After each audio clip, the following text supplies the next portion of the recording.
दोस्तों नमस्कार। अगर मेरा वॉइस सभी को आ रहा है तो एक बार चैट बॉक्स में कंफर्म कीजिए।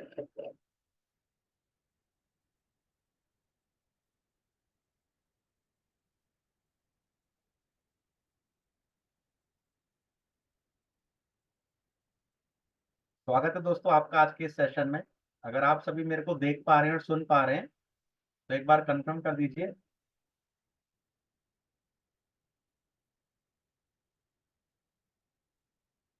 अगर मेरा ऑडियो वीडियो आप तक बिल्कुल लाउड एंड क्लियर आ रहा है तो एक बार प्लीज कंफर्म कीजिए।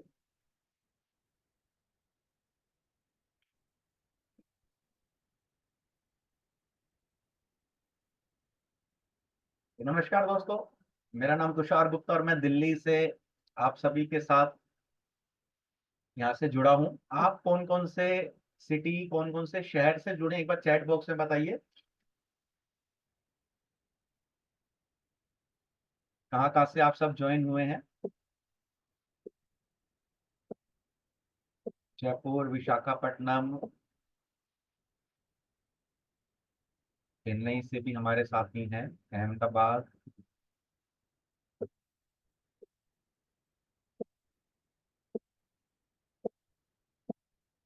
मुंबई, नांदेड़,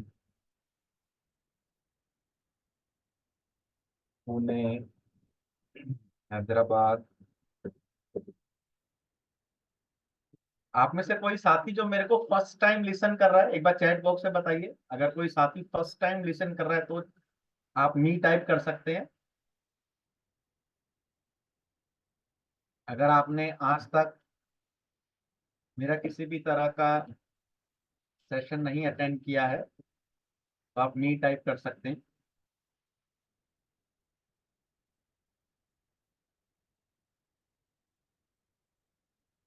तो काफी सारे साथी हैं जो फर्स्ट टाइम कनेक्ट हुए हैं। तो दोस्तों जो भी फर्स्ट टाइम कनेक्ट हुए हैं पेन पेपर जरूर लेके बैठिएगा। जो भी फर्स्ट टाइम साथी कनेक्ट हुए हैं पेन पेपर जरूर लेके बैठिएगा, क्योंकि हमारा जो आज का सेशन है वो ऑब्जेक्शन हैंडलिंग के ऊपर है। उसमें एक तो ऑब्जेक्शन हम देखेंगे, पूरा प्रक्रिया देखेंगे, मेन की ऑब्जेक्शंस कैसे अराइज होते हैं। तो पेन पेपर जरूर लेके बैठिएगा। जैसा कि मैसेज में आप सभी को बताया था कि एक एजुकेशनल एंड प्रमोशनल मीटिंग है। तो हम at the end of the meeting आपको हमारे आने वाले सेशंस के बारे में भी इंफॉर्मेशन देंगे। तो अगर आप सभी रेडी हैं तो एक बार चैट बॉक्स में टाइप कर दीजिएगा IMR, means I am ready. अगर आप सभी दोस्तों तैयार हैं पेन पेपर के साथ तो एक बार चैट बॉक्स में टाइप कर दीजिएगा IMR।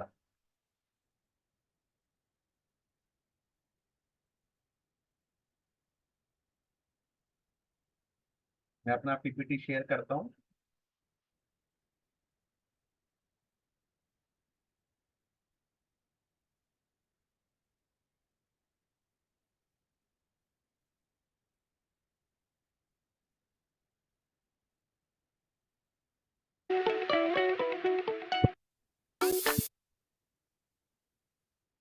एक बार कंफर्म कीजिए दोस्तों, मेरा स्क्रीन आप सभी को दिख रहा है? क्या मेरा स्क्रीन आप सभी तक विजिबल है?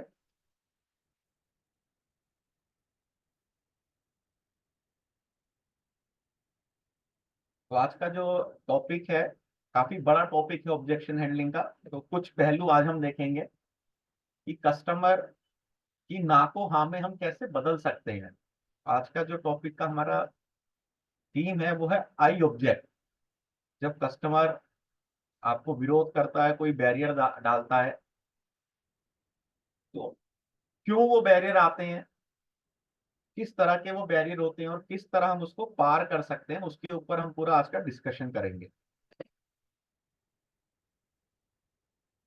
आगे बढ़ने से पहले एक बार आप सभी से पूछना चाहूंगा, मेरा ऑडियो वीडियो और PPT सभी को क्लियर विजिबल है? वॉइस लाउड एंड क्लियर है? PPT विजिबल है? एक बार कंफर्म कर देंगे सभी।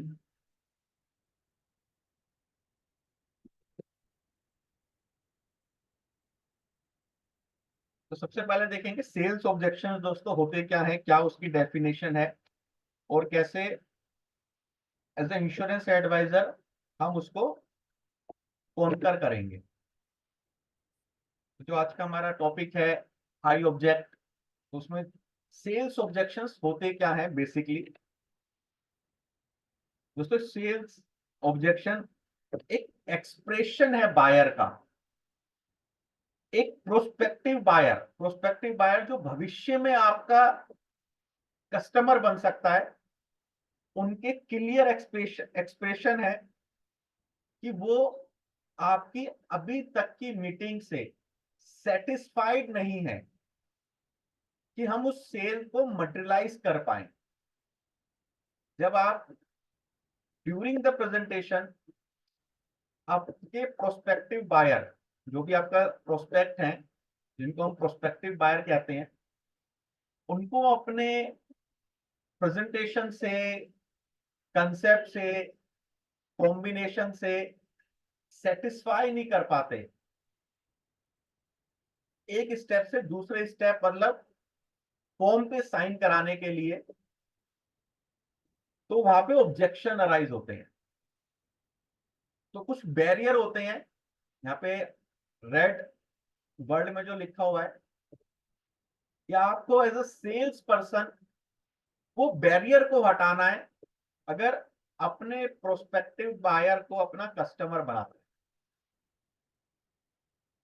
तो सेल्स ऑब्जेक्शन ऑफर अकन when a potential customer raise an issue, एक इशू रेज करता है आपका प्रोस्पेक्टिव बायर, और वो जो इशू होता है वो उनको रोकता है इमीडिएट डिसीजन लेने पर, इमीडिएट एक्शन लेने पर, कि वहां पे वो आपको चेक, कैश या ट्रांजैक्शन दे। तो जब भी आपका प्रोस्पेक्टिव बायर आपकी प्रेजेंटेशन, आपकी कम्युनिकेशन, आपके प्रोडक्ट, आपके कंसेप्ट, आपकी कंपनी या आपके आइडिया से सेटिस्फाई नहीं होता है, या अपनी प्रेजेंटेशन में हम उन्हें क्लैरिटी नहीं दे पाते, तो कहीं ना कहीं उनके माइंड में बैरियर आ जाते हैं, और वो बैरियर उस सेल्स के लिए ऑब्जेक्शंस का काम करते हैं, हर्डल्स का काम करते हैं। एज अ प्रोफेशनल सेल्समैन जो बैरियर को दूर कर पाता है, वो एक प्रोफेशनल सेल्समैन कहा जाता है। तो सेल्स में जो ऑब्जेक्शंस आते हैं, उसका ये डेफिनेशन आप सभी को क्लियर है दोस्तों, क्योंकि पता होना जरूरी है कि सेल्स ऑब्जेक्शंस होते क्या है।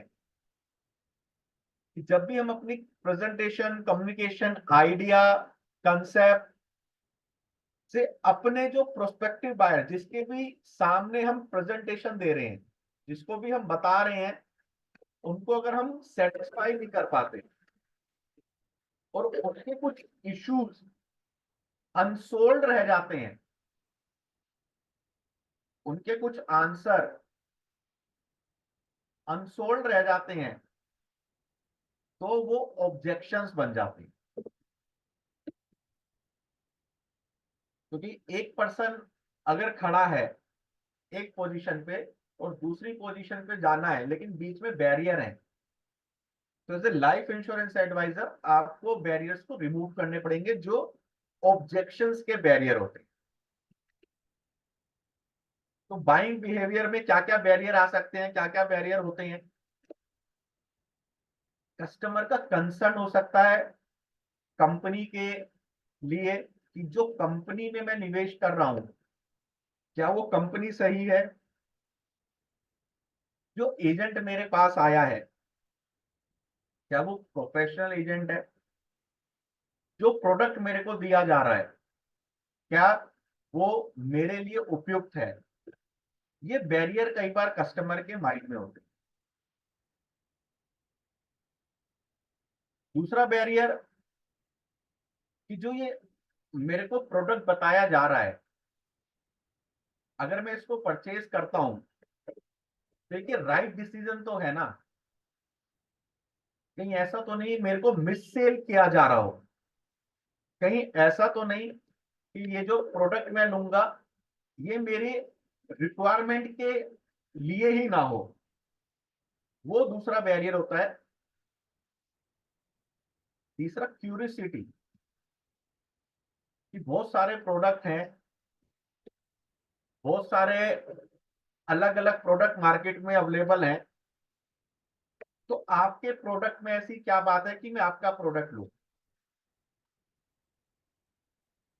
बैरियर होता है पास्ट नेगेटिव एक्सपीरियंस भी, कि फ्यूचर में कस्टमर ने कोई प्रोडक्ट लिया हो किसी इंश्योरेंस कंपनी का, किसी और एडवाइजर से, और वहां पे उनको एक अच्छा एक्सपीरियंस ना मिला हो, वो भी एक बैरियर होता है। ओपिनियन फ्रॉम अदर्स, उनके दोस्त कहते हैं कि म्यूचुअल फंड में लगाओ, जो इन्फ्लुएंसर्स हैं वो कह रहे हैं म्यूचुअल फंड में लगाओ, तो अदर्स की ओपिनियन भी उनके माइंड में है, जो बैरियर का काम करती है। कि कुछ बाइंग बिहेवियर जो होते हैं किसी भी कस्टमर के, और ये किसी भी चीज में आ सकती है, जरूरी नहीं लाइफ इंश्योरेंस में हो, किसी भी चीज में बैरियर आ सकते हैं। तो कंसर्न है कस्टमर का, एक पास्ट डिसीजन को लेके एक्सपीरियंस हो सकता है, अदर्स की ओपिनियन हो सकती है, ये कई बार जो है बैरियर का काम करते हैं। दोस्तों वॉइस क्लियर है सभी को? किस किस को वॉइस क्लियर आ रहा है, एक बार चैट बॉक्स में बताइए। जिसको वॉइस लाउड एंड क्लियर है वो LNC टाइप कीजिए।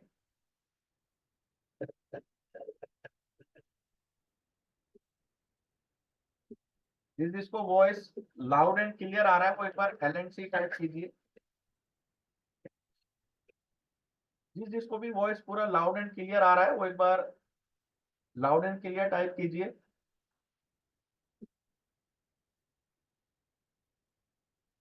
जिसको भी वॉइस का इश्यू आ रहा है वो एक बार एग्जिट होके फिर से इन हो जाइए।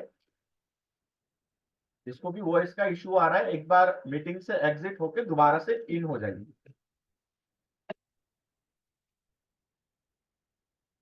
तो जब ये बैरियर्स हैं, और हर एक प्रोडक्ट आप खरीदते हैं, चाहे आप फोर व्हीलर खरीदें, चाहे आप मोबाइल खरीदें, इस तरह के बैरियर आते ही आते हैं। आपके किसी दोस्त ने कहा कि सैमसंग का मोबाइल मत लो, वन प्लस का ले लो, किसी ने कहा ओप्पो का ले लो, वीवो का ले लो। तो अदर्स की ओपिनियन, आपने पुराना कोई मोबाइल खरीदा हो, उसका बैटरी का एक्सपीरियंस, हीटिंग का एक्सपीरियंस आपके साथ ना हो, तो आप नेक्स्ट सेल में वो जरूर पूछेंगे, इस मॉडल में बैटरी का तो इशू नहीं है, हीटिंग का तो इशू नहीं है, ये हैंग तो नहीं होता है। ये सब बैरियर, जब आप कोई भी चीज परचेज करते हैं, कपड़ा भी परचेज करते हैं, तो पूछते हैं इसमें कलर तो नहीं निकलेगा, रुए तो नहीं आएंगे। इस तरह के बैरियर हर सेल में आते ही नहीं आते दोस्तों, एक बार चैट बॉक्स में बताइए।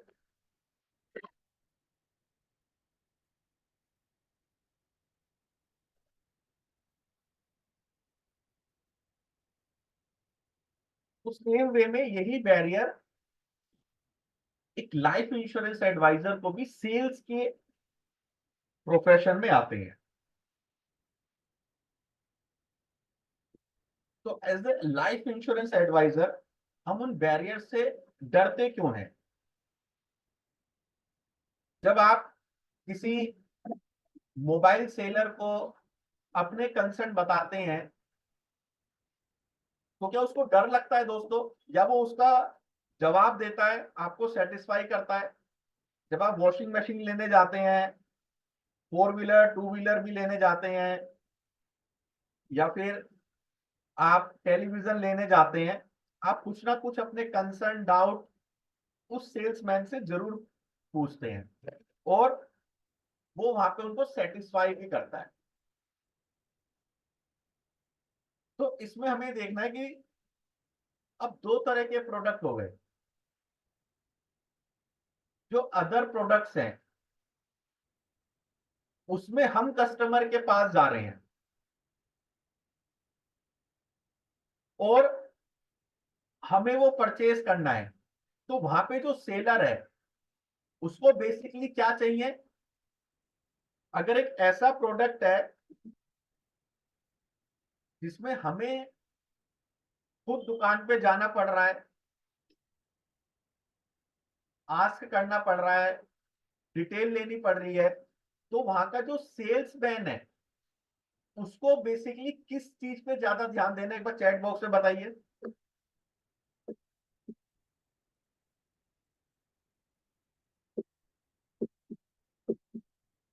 जो ये प्रोडक्ट फुल प्रोडक्ट की कैटेगरी में आते हैं, किस चीज पे उस सेल्समैन को ज्यादा ध्यान देना है?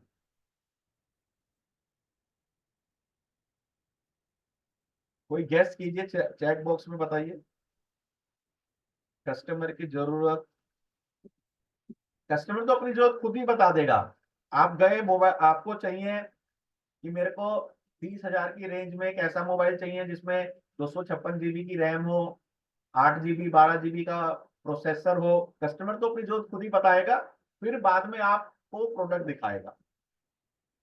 रिलेशनशिप, रिलेशनशिप जब आप मोबाइल लेते हो तो उसमें ज्यादा रिलेशनशिप का काम नहीं होता है।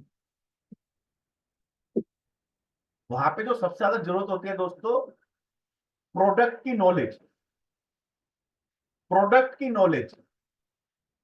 क्या उसको किसी तरह की सेलिंग स्किल की नॉलेज की जरूरत है? क्लोजिंग, ऑब्जेक्शन हैंडलिंग, प्रेजेंटेशन, सबसे ज्यादा किस चीज की जरूरत है वहां के सेल्समैन को? कि जो वो प्रोडक्ट बेच रहा है उसके पूरे स्पेसिफिकेशन उसको पता होने चाहिए। क्या वो वहां पे किसी तरह की सेलिंग स्किल को यूज करता है?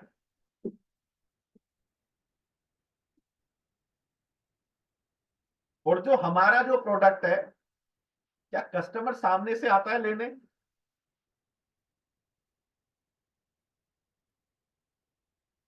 कस्टमर सामने से नहीं आता लेने। तो जो प्रोडक्ट जिसमें कस्टमर सामने से लेने नहीं आ रहा है, वहां पे हमें प्रोडक्ट नॉलेज के साथ साथ सेलिंग स्किल्स पे भी बहुत काम करना होता है। और जो ऑब्जेक्शन हैंडलिंग है, ये सेलिंग स्किल का पार्ट होता है। इसलिए as a life insurance advisor हमें ऑब्जेक्शन हैंडलिंग को सीखना बहुत जरूरी है। क्लियर है सभी को? अगर आप फ्रिज बेच रहे हो, आप टू व्हीलर बेच रहे हो, तो आपको प्रोडक्ट नॉलेज है, काम चल जाएगा। कोई कस्टमर खुद वहां पे आ रहा है, कस्टमर की रिक्वायरमेंट है, कस्टमर परचेज करेगा और लेके चला जाएगा। लेकिन लाइफ इंश्योरेंस के बिजनेस में ये जो प्रोडक्ट जिसको सबसे लास्ट में इंपोर्टेंस दी जाती है, उसमें प्रोडक्ट नॉलेज के अलावा जो मेन पार्ट आपका काम करता है वो होता है सेलिंग स्किल। और हम एज ए इंश्योरेंस एडवाइजर क्यों ऑब्जेक्शन से डर जाते हैं? क्योंकि कहीं ना कहीं वो सेलिंग स्किल हमें या तो आती नहीं, हमने सीखी नहीं, या हमने कभी उसको यूज नहीं किया। अगर उसको हम नॉलेज ले लें, उसको सीख लें, तो वहां पे डर खत्म हो जाएगा। किस किस को गाड़ी चलाने से पहले डर लगता था कि मैं गाड़ी कैसे चला पाऊंगा? एक बार चैट बॉक्स में बताइए, जिस जिसको लगता था मी टाइप कीजिए।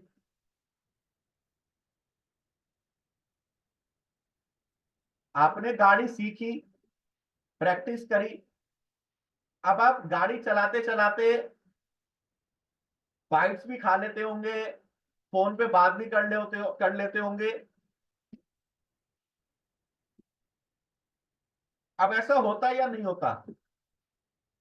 एक समय जो आपको लगता था कि मैं इसको कभी चला पाऊंगा या नहीं चला पाऊंगा, क्योंकि आपने उसकी नॉलेज ली, आपने उसकी प्रैक्टिस करी, और आप उसमें माहिर बन गए। उसी तरह अगर आपको ऑब्जेक्शंस पे डर लग रहा है, अगर आप इसकी नॉलेज लेंगे, इसकी प्रैक्टिस करेंगे, तो आप भी उसमें माहिर हो जाएंगे। जब शुरू शुरू में एटीएम आया था, तो बहुत सारे जनों को एटीएम से पैसे निकालते हुए डर लगता था, कहीं मशीन में पैसा ना फंस जाए और मेरा पैसा वहीं ना अटक जाए। लगता था या नहीं लगता था? एक बार चैट बॉक्स में बताइए। जब बिल्कुल शुरू शुरू में एटीएम की मशीन इंट्रोड्यूस हुई थी, टेलर से हम शिफ्ट हुए थे कि अब एटीएम पैसे निकालेगी। लेकिन हमने नॉलेज ली कि कैसे ये निकलता है, कैसे कोड डाला जाता है, कैसे पैसे निकलते हैं। और अब आप में से कोई भी जना कैश की लाइन में खड़ा नहीं होता होगा कैश निकालने के लिए। उसी तरह दोस्तों जब यूपीआई आया था और कहा था कि ये एक स्कैनर हम देंगे, उस पर आपको पेमेंट करनी होगी, उस समय भी डर लगा था कि हम ये कर पाएंगे या नहीं कर पाएंगे, कहीं कोई फ्रॉड तो ना हो जाए। लेकिन आपने इसको सीखा कि कैसे किया जा सकता है, कैसे फ्रॉड से बचा जा सकता है, और आप अब ये बहुत इजीली करते हैं। अब बहुत जने कम कैश लेके चलते हैं, यूपीआई से ज्यादा पेमेंट करते हैं। तो जब हम किसी चीज की नॉलेज को गैदर कर लें, अवेयरनेस लेके आ जाए अपने अंदर, प्रैक्टिस में लेके आ जाए, तो हम उस चीज से, जिस चीज से डर लगता है, उसको दूर भगा सकते हैं।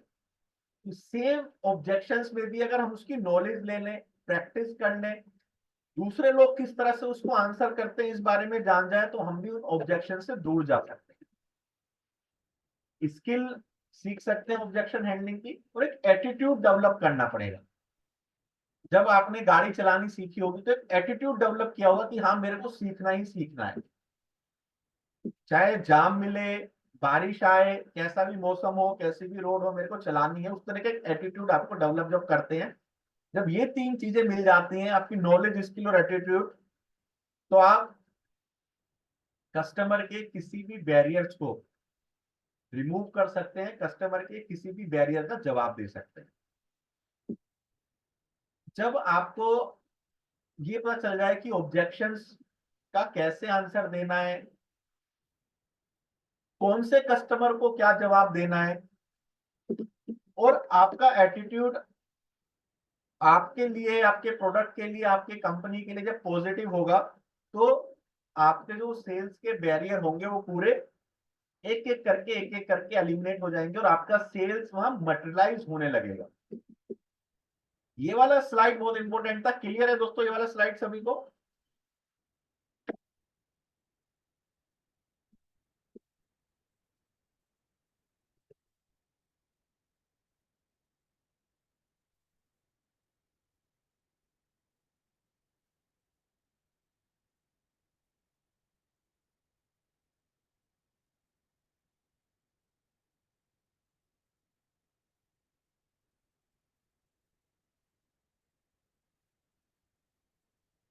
वॉइस का जिसको भी इश्यू है दोस्तों, एक बार एग्जिट होके आप फिर से रिज्वाइन कर लीजिएगा, क्योंकि लगभग 70-80% हमारे जो पार्टिसिपेट्स हैं उनको तो पूरा लाउड एंड क्लियर आ रहा है।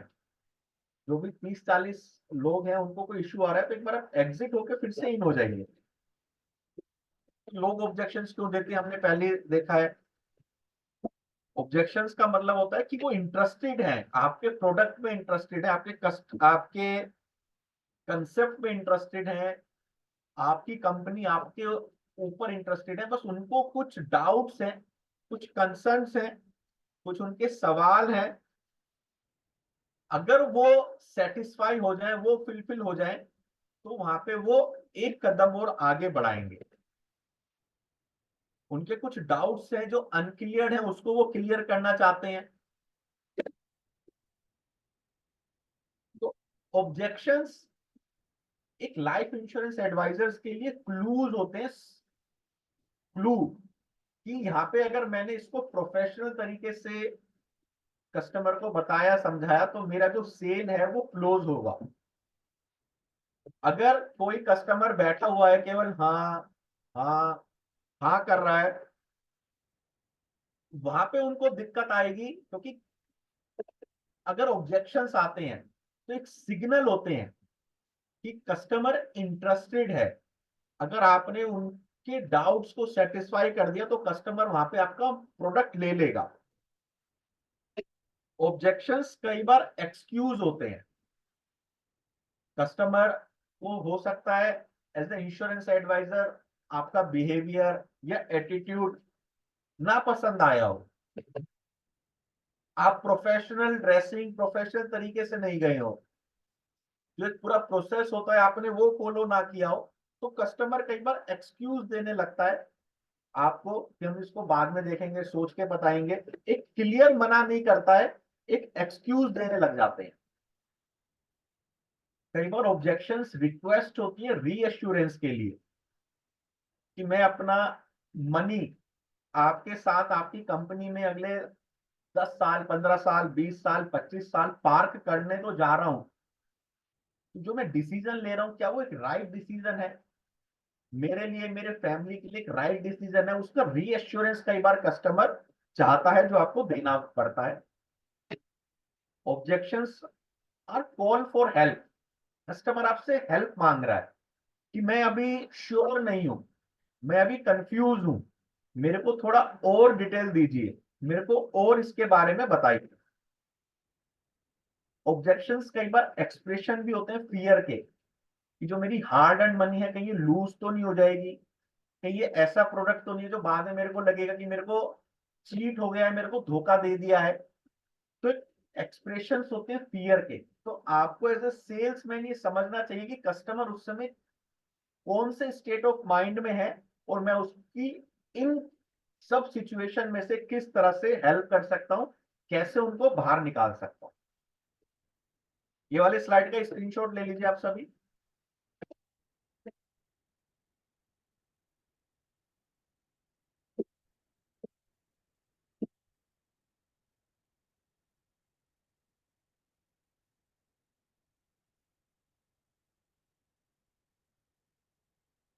और जिसने स्क्रीनशॉट ले लिया एक बार चैट बॉक्स में लिख दीजिएगा डन। आप एसएस भी टाइप कर सकते हैं, स्क्रीनशॉट।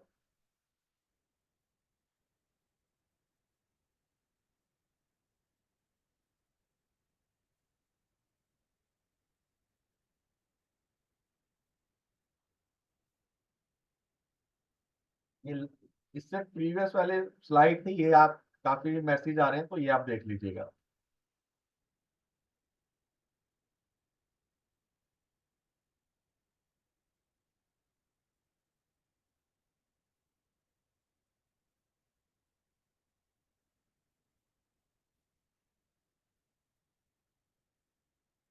तो ऑब्जेक्शन एक नेचुरल पार्ट है बाइंग प्रोसेस का। किसी भी चीज को आप छोटी से छोटी चीज को भी बाय करते हैं, कई बार हम पेन भी बाय करते हैं 50 रुपए वाला, 100 रुपए वाला, तो उनसे पूछते हैं इसकी इंक तो नहीं जमेगी, ये इंक को फैलाएगा तो नहीं, पेपर पे तो सही चलेगा। तो एक बाइंग प्रोसेस का एक नेचुरल पार्ट होता है ऑब्जेक्शंस आना। तो इसको कैसे ओवरकम कर सकते हैं? हमेशा पॉजिटिव रहिए, ऑब्जेक्शंस को वेलकम कीजिए। जैसे ऑब्जेक्शंस आए, एक नेगेटिव स्टेट माइंड में नहीं जाना है कि ओ शिट यार अब मेरे हाथ से सेल चली जाएगी, कस्टमर तो ऑब्जेक्शन देना चालू करेगा। आपको नॉलेज, स्किल, एटीट्यूड पे काम करके वहां पे पॉजिटिव माइंडसेट से बैठना है कि जो भी कस्टमर क्वेश्चन पूछेगा उसके मैं अपनी योग्यता और क्षमता के अनुसार रिलीवेंट आंसर दूंगा, जो मेरे को पता है। आर्ग्यूमेंट में नहीं जाना है। कस्टमर ने कहा रिटर्न का, मैं सर कैसी बात करते हो, कस्टमर को कभी भी डिग्रेड नहीं करना है दोस्तों। आर्गुमेंट में नहीं जाना है, क्योंकि हमें डिबेट को नहीं जीतना है, हमें सेल्स को जीतना है। हमेशा क्वेश्चन का जवाब क्वेश्चन से आप दे सकते हैं। Try and counter back by asking question. Customer ने कहा कि रिटर्न कम है, कि सर आपको ऐसा क्यों लगता है कि इसमें रिटर्न कम होती है? कस्टमर को बोलने दीजिए, यहाँ पे पता चलेगा कि कस्टमर को कितना पता है। कस्टमर ने कहा कि लॉन्ग टर्म में नहीं चाहिए, कि सर आपको ऐसा क्यों लगता है कि ये लॉन्ग टर्म इन्वेस्टमेंट में हमें इन्वेस्ट नहीं करना चाहिए? तो लेट देम कस्टमर स्पीक, कि उनको क्यों ये कंसर्न आ रहा है, तब जाके आप एक फेयर आंसर वहां पे दे पाएंगे। मेक हिम कंफर्टेबल, कि सर जो आपका कंसर्न है वो आपका नहीं, बहुत सारे जने इसी तरह सोचते हैं और मानते हैं। तो पे कस्टमर को लगता है कि आई एम नॉट डिफरेंट, मैं सबका ही एक पार्ट हूं।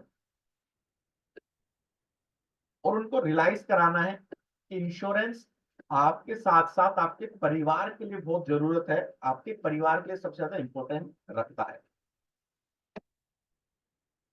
जो भी कस्टमर ऑब्जेक्शन दें, पोलाइटली उनसे एग्री होते रहिए, और एग्री होते रहिए। डायरेक्ट मना नहीं करना है। आप पोलाइट वे में कह सकते हैं कि सर आपकी बात सही है, लेकिन इसको देखने का मेरा एक डिफरेंट व्यू है, वो मैं आपको बताना चाहता हूँ। आप सीधा कहेंगे नहीं सर आप गलत कह रहे हैं, मैं इसको बताता हूँ कैसे है। सर बिल्कुल आप ठीक है, आपके देखने का तरीका ठीक है, लेकिन जो मेरे देखने का एक डिफरेंट व्यू है, एक बार उसको देख के एक नतीजे पर पहुंचते हैं। तो agree with your customer and sell the, ये वाले 6 पॉइंट सभी को क्लियर है दोस्तों?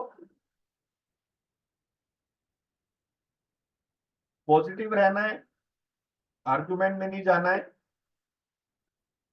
क्वेश्चन पे क्वेश्चन डालना है, कस्टमर को कंफर्टेबल रखना है, उनको इंपॉर्टेंस बताते रहनी है इंश्योरेंस की, और कस्टमर की बातों से अगर आप डिसएग्री भी हैं तो उसको भी बड़े पोलाइट वे में आपको कहना है।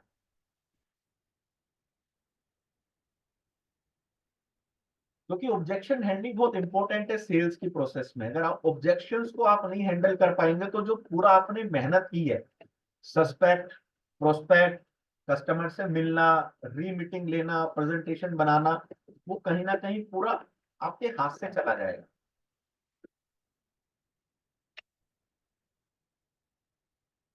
कस्टमर कंसर्न्स को आपको एडिशनल इंफॉर्मेशन देके, ट्रस्ट बिल्ड करके, डेमोन्स्ट्रेट करके, या अपने प्रोडक्ट के बेनिफिट और सर्विस दिखा दिखा के उन ऑब्जेक्शंस को दूर करना है। क्योंकि सेल्स का तो ये पार्ट है, ये आएगा ही आएगा। कस्टमर के जो भी कंसर्न्स हैं उसके लिए आपको हो सकता है एडिशनल इंफॉर्मेशन दिखानी पड़े, ट्रस्ट को बिल्ड करना पड़े, कुछ डेमो, कुछ स्टोरी, कुछ कंसेप्ट बताना पड़े, और अपने प्रोडक्ट के बेनिफिट और सर्विस कैसे और ज्यादा इसमें है वो आपको वहां पे कस्टमर को बताना पड़ेगा, समझाना पड़ेगा। इंश्योरेंस सेलिंग्स में ऑब्जेक्शन आएंगे, अगर राइट वे से उसको हैंडल किया तो सक्सेस मिलती है। अगर राइट वे से उसको हैंडल नहीं किया, जिसको हम ऑब्जेक्शन हैंडलिंग को मिस हैंडलिंग भी कहते हैं, तो सेल्स आपके हाथ से चली जाती है। अगर इसमें आप राइट वे से हैंडल करना सीख जाएं, अपनी स्किल्स, नॉलेज और एटीट्यूड को डेवलप कर करके, तो मनी आपके ऑब्जेक्शन हैंडलिंग की क्षमता के अकॉर्डिंग आपको मिलती है। क्योंकि ऑब्जेक्शंस को आपने हैंडल कर लिया तो उसका केवल क्लोजिंग का पार्ट रहेगा। तो इसका प्रोसेस है, दो ढांचे जिसको हम कहते हैं ऑब्जेक्शन हैंडलिंग के, ये आप लिख लीजिएगा, अपने नोटबुक में बना दीजिएगा, जिसको हम लपैक कहते हैं, लपैक मॉडल। जब भी ऑब्जेक्शन आए, पॉजिटिव वे में विद स्माइल उसको लिसन करना है। ये नहीं कि कस्टमर ने पूछा, उसका आंसर, उसका क्वेश्चन भी पूरा नहीं हुआ, बीच में इंटरप्ट करके हम कस्टमर का आंसर देने लग गए।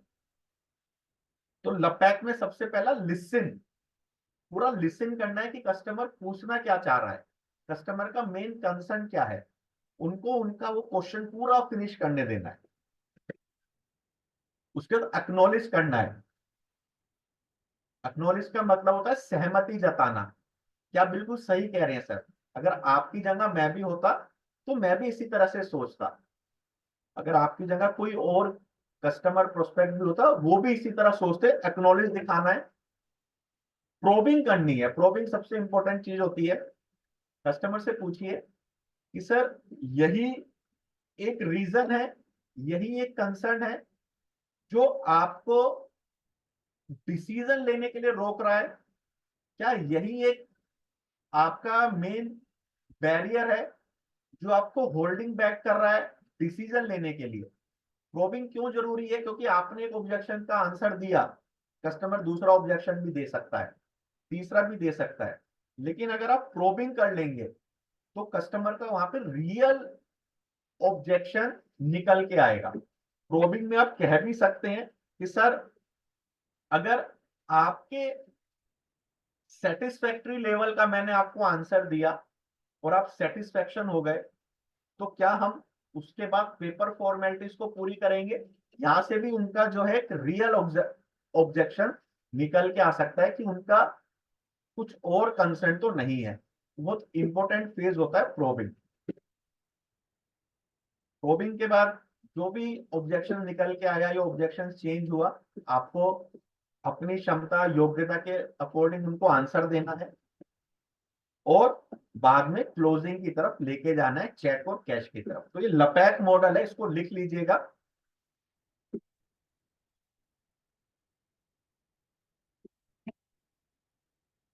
LAPAC, listen, acknowledge, probing, answer and close. ये वाला मॉडल क्लियर है दोस्तों सभी को?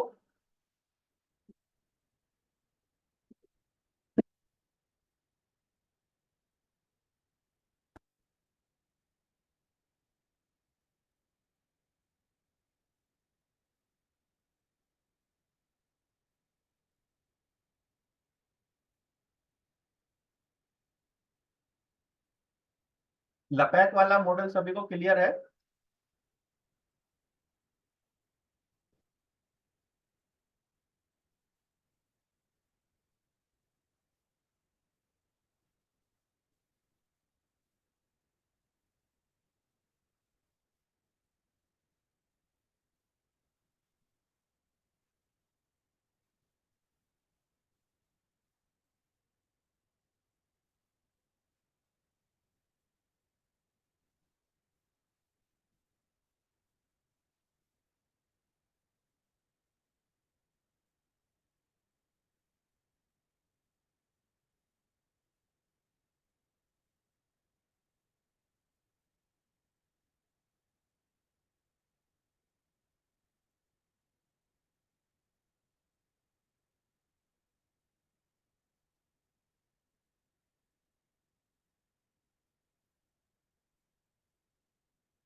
एक मिनट का टाइम दीजिए दोस्तों।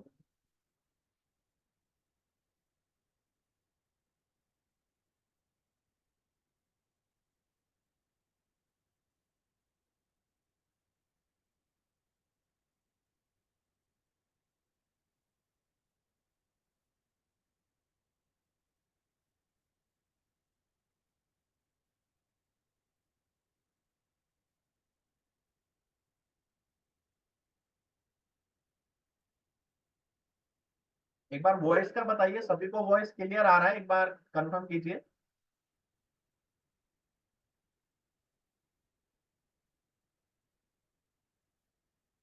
वॉइस सभी को क्लियर है? क्योंकि बीच बीच में एक दो मैसेज आ रहे थे कि वॉइस क्लियर नहीं आ रहा है।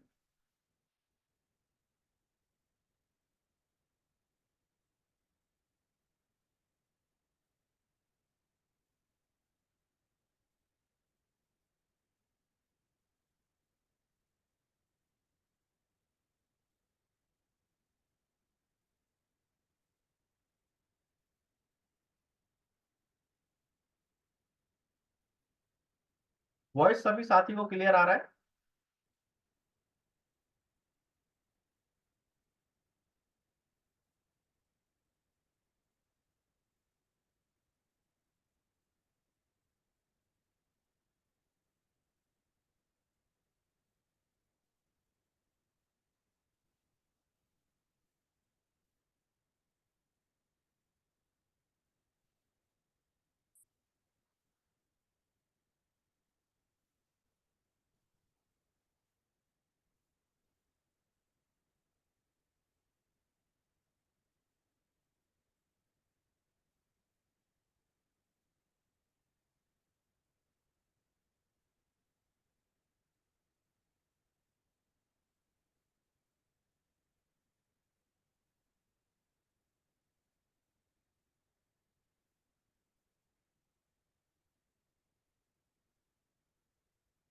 ओके, काफी साथियों को क्लियर है।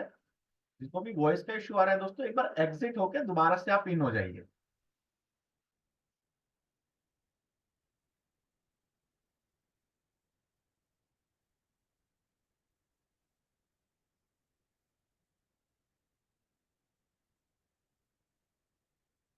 इसको नोट कर लिया सभी ने? स्क्रीनशॉट एक बार ले लीजिए, बहुत इंपोर्टेंट। इसको कहते हैं ढांचा साचा है ये लपैक मॉडल। ले लिया सभी ने स्क्रीनशॉट?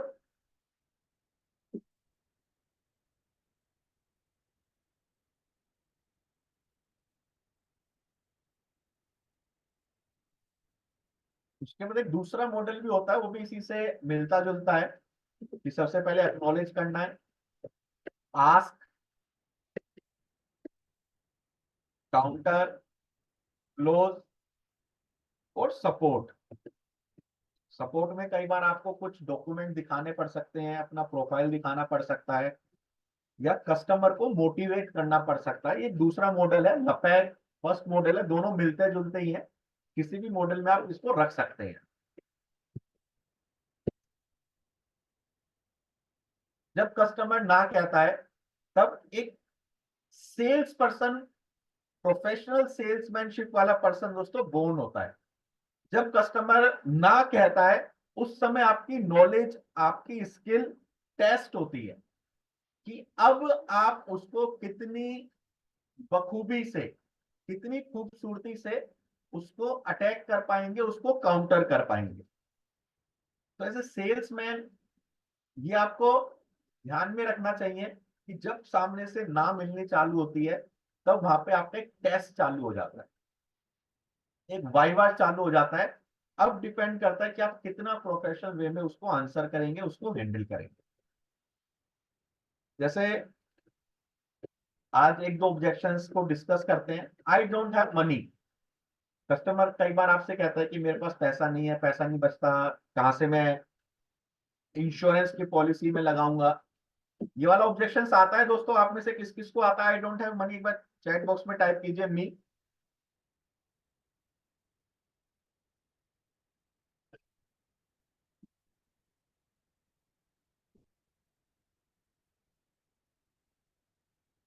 इसको कैसे कैसे हम आंसर कर सकते हैं, उसके कुछ दो तीन तरीके हम देखेंगे। सबसे पहले एक्नॉलेज,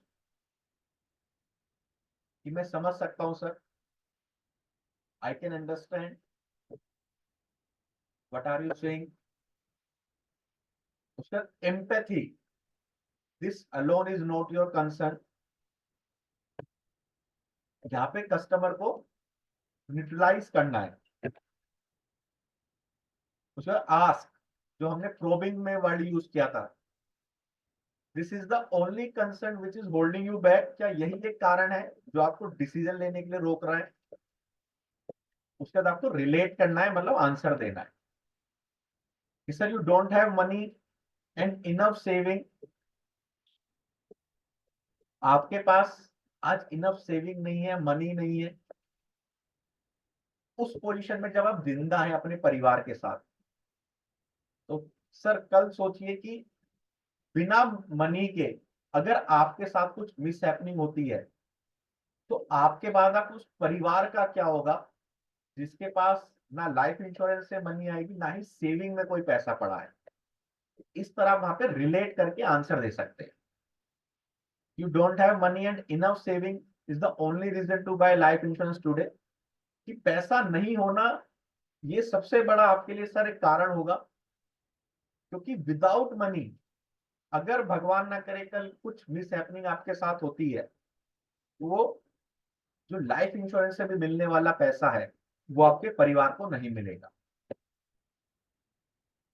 दूसरा, और इसमें कैसे रिलेट आप कर सकते हैं कि सर आप 20-25 साल से कमाते हो और आज कहते हो कि मेरे पास पैसा नहीं है। अगर यही हैबिट बिल्ड रही पैसा ना बचाने की, पैसा नहीं सेव करने की, तो अगले 20 साल के बाद जब आपके बच्चों की शादी, बच्चों की हायर एजुकेशन के लिए पैसा लगेगा, तब सेम चीज आप अपने बच्चों से कहोगे कि मेरे पास पैसा नहीं है शादी कराने के लिए, पढ़ाने के लिए, या कोई सपने पूरे करने के लिए। पैसा नहीं है, इससे आपकी जिंदगी बद से बदतर हो सकती है अगर ये हैबिट आपने नहीं तोड़ी ज्यादा पैसे को खर्च करने की। बच्चों की पढ़ाई और बेटी की शादी में बड़ी प्रॉब्लम आ सकती है, इसलिए मैं आया हूं ताकि आपका जवाब उस समय चेंज हो जाए। आज आप पैसा बचाओगे, 15 साल 20 साल के बाद आपकी बच्ची की शादी के लिए पैसा मिलेगा, तो आप कह सकते हो कि हाँ मैंने शादी के लिए पैसा जमा करके रखा है। बच्चे की एजुकेशन के लिए पैसा मिलेगा तो आप कह सकते हो कि बेटा तुझे जोन से कॉलेज में पढ़ना है पढ़ ले, मैंने पैसा जमा करके रखा हुआ है। इस तरह आपको वहां पे रिलेट करके आंसर देना है। क्लियर है दोस्तों? क्लियर तो एक बार चैट बॉक्स में लिखिए।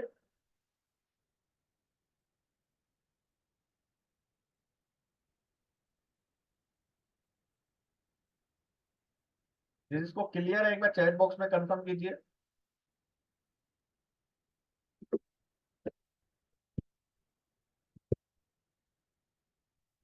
उसके बाद क्लोजिंग की तरफ लेके जाइए कि sir right now we can start monthly quarterly.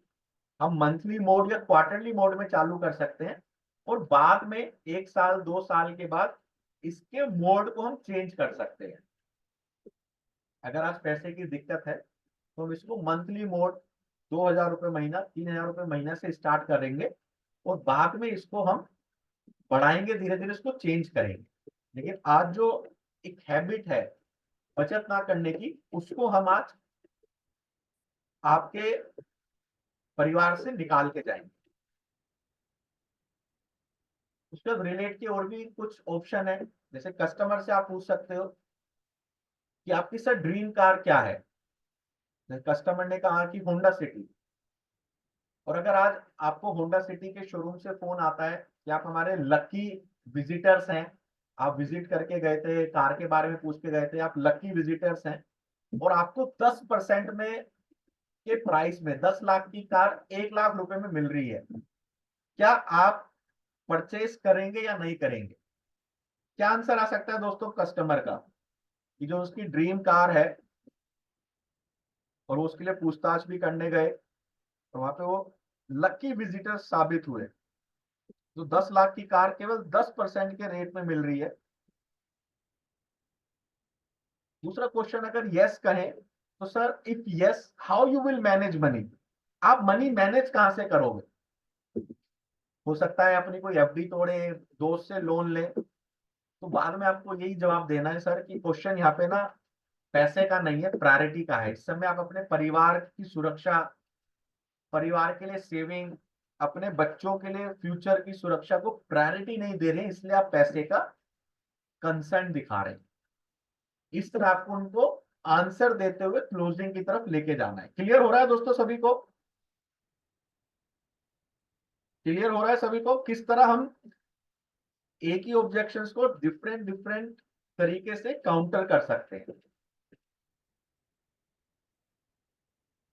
उसके बाद आप एक चीज और पूछ सकते हैं कि आज जहाँ पे आप काम करते हैं, रिसेशन चल रहा है, मार्केट में मंदी है, आपका मैनेजर आपसे कहता है कि आप काम बहुत अच्छा करते हैं, लेकिन हमारी कंपनी में इस समय कुछ डाउनफॉल चल रहा है, आप कहीं और जॉब देख सकते हैं, या फिर हम आपको 15% सैलरी के डिडक्शन पे रखेंगे।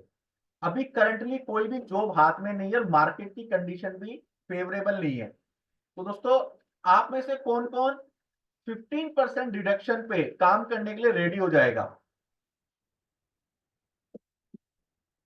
अगर 1 लाख रुपए मिल रहा है तो 85,000 रुपीज में आपको अभी गुजारा करना पड़ेगा। कोई भी करंट जॉब हाथ में नहीं है और मार्केट की कंडीशन फेवरेबल नहीं है। तो जब आप वो 15% डिडक्शन पे काम कर सकते हैं, तो आप यही मान के चलिए कि जो ये 15% है ना, आप लाइफ इंश्योरेंस में बचा रहे हैं। ये 15% आपके परिवार के लिए एक 30 लाख 40 लाख रुपए की असेट बनेगा, आपके रिटायरमेंट पे 40-50 लाख रुपए का फंड बनेगा, आपके बच्चों के एजुकेशन, आपके बच्चों की मैरिज के लिए आपको एक सहारा देगा। तो इंश्योरेंस आपके उस मंथली बजट का भी पार्ट होना चाहिए। आप यही मान के चलिए कि आपका जो अमाउंट मिल रहा है कंपनी से, वो 15% डिडक्शन के बाद मिल रहा है। 15% हम ईसीएस में, बैच में चालू कर ले, और इस तरह आपको मोटिवेट करते हुए क्लोजिंग की तरफ लेके जाना है। ठीक है, दूसरा क्वेश्चन आप इसी बारे में पूछ सकते हैं कि सर जो आपने घर लिया हुआ है, इसकी ईएमआई जा रही है, या रेंट जा रहा है, या बच्चों की फीस है। आज स्कूल वाले कहते हैं कि बच्चों की फीस 15% इंक्रीज कर रहे हैं, तो आप बच्चों को पढ़ाओगे या नहीं पढ़ाओगे, या सरकारी स्कूल में दाखिला दिलवाओगे? कौन कौन 15% फीस इंक्रीज के बाद भी बच्चों को उसी स्कूल में पढ़ाएगा? चैट बॉक्स में मी टाइप कीजिए। या कौन वहां से नाम कटा के सरकारी स्कूल में दाखिला करवाएगा? अगर आप कार की ईएमआई दे रहे हो और इंटरेस्ट रेट हाइक हो गया और कार की ईएमआई बढ़ जाती है, तो क्या आप कार की बड़ी ईएमआई देंगे या कार को सेल आउट कर देंगे? कौन कौन सेल आउट कर देगा वो टाइप कीजिए, सेल आउट।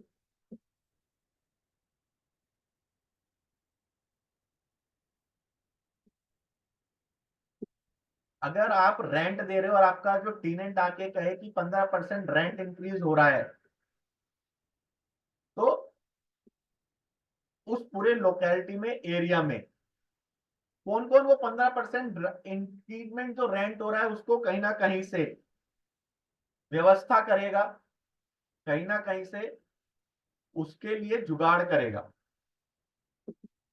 उसी तरह आप मान के चलिए कि सब चीजें आपकी 15% से बढ़ी है, और जो पैसा है वो आप लाइफ इंश्योरेंस के प्रीमियम में रखिए, क्योंकि जो इंश्योरेंस का प्रीमियम है, कल भगवान ना करे आपके साथ कुछ मिस हैपनिंग होती है, तो ये आपके परिवार के लिए ईएमआई देगा, आपके घर के लिए रेंट देगा, आपके बच्चों की स्कूल की फीस देता रहेगा, और इस तरह आपको वहां पे क्लोजिंग की तरफ लेके जाना है।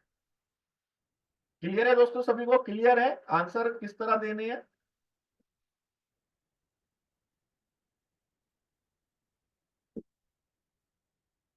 जो भी कस्टमर आपसे कहता है कि अब मनी नहीं है, क्या इस तरीके से आप उनको आंसर कर पाएंगे, दे पाएंगे? एक बार यस या नो टाइप कीजिए। अगर आपका प्रोस्पेक्टिव आपको कहता है कि आई डोंट हैव मनी, तो क्या इन एग्जाम्पल्स की मदद से हम उनको आंसर दे पाएंगे?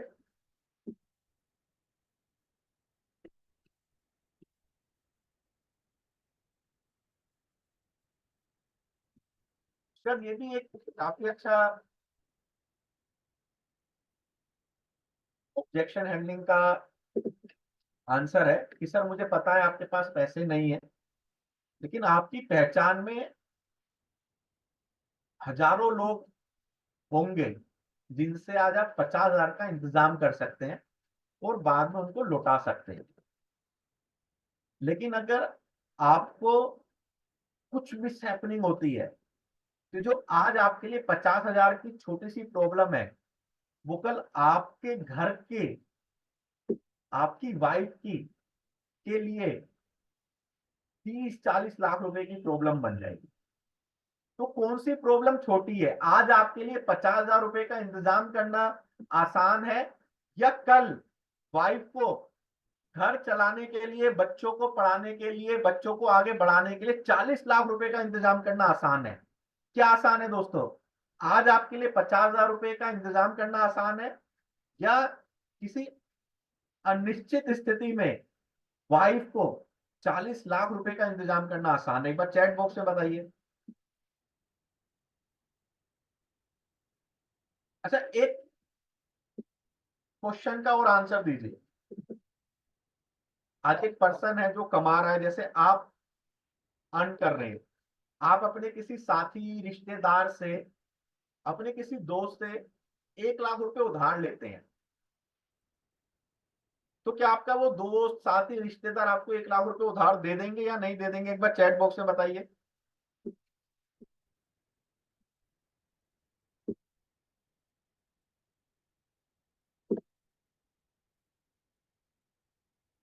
आज आपके वो दोस्त, साथी, रिश्तेदार आपको 1 लाख रुपए उधार दे देंगे या नहीं दे देंगे?